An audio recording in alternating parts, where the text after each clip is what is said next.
Des parasites qui grignotent le moral des propriétaires en s'attaquant aux structures des bâtiments les plus solides. Mérules, termites font depuis longtemps partie du décor dans nos régions et occasionnent parfois des ravages dans les logements. Alors à défaut de toujours pouvoir s'en prémunir, comment se défendre de ces ravageurs de maisons?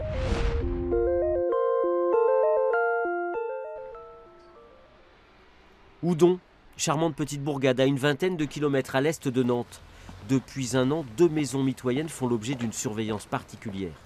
Tout autour, 80 stations installées par une entreprise spécialisée font office de piège à retardement.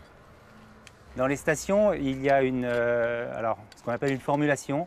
C'est une pâte qui est à base de 98% de cellulose, dont se nourrit le termite, et 2% de matière active qui, pour ce procédé, ça va être du diflubenzuron qui permet de bloquer la mue du termite. Et comme le termite mue régulièrement, à partir du moment où le termite ouvrier ne peut plus muer, le termite meurt. En perpétuel déplacement, ce sont donc les ouvriers chargés de fournir la nourriture au reste de la termitière qui vont affaiblir l'ensemble de la colonie. Sur l'ensemble où il y a des stations, les 80 stations, on voit qu'il commence à y avoir des termites soldats qui remontent. Donc ça nous prouve que les termites ouvriers qui, eux, normalement viennent chercher la nourriture, commencent à mourir et que les soldats commencent à les remplacer. Donc là, c'est bon signe sur ces zones-là. Une petite bête qui n'aime pas la lumière, mais qui raffole de cellulose. Sur ce chantier situé en zone portuaire, c'est au moment de la construction que l'on agit pour protéger de futurs bureaux à Ossaturbois. Là, on est sur un film Polyane qui a un insecticide imprégné dans la masse qui va éviter toute pénétration des termites dans le bâtiment. Pour limiter leur prolifération, un appareil législatif mis en place depuis 1999 oblige les propriétaires à déclarer la découverte d'un foyer de termites en mairie et leur impose d'effectuer des travaux. Les zones infestées sont délimitées par arrêté préfectoral. Le dernier fait état d'une quarantaine de communes en Loire-Atlantique.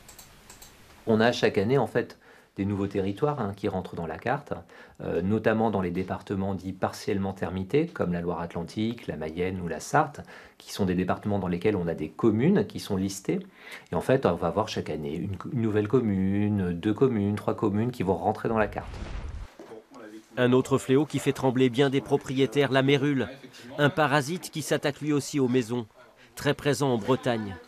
Pour débarrasser du champignon, sa maison du 18e, ce propriétaire a dû débourser 25 000 €. On voulait conserver justement certaines pièces de la maison.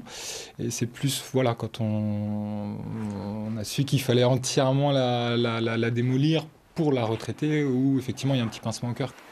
Au niveau des investigations au moment de l'acte de vente, il est clair que le diagnostic parasitaire devrait être sans doute normé de façon un peu plus claire que la norme aujourd'hui qui le régit et sanctionné assez peut-être plus durement. Les bons réflexes à adopter, surveiller tout ce qui peut être facteur d'humidité. Les arrivées d'eau trop vieilles, les sanitaires en grès vétustes devenus perméables, les buanderies, salles de bain, cuisine ou caves. La première des luttes reste l'aération des bâtiments.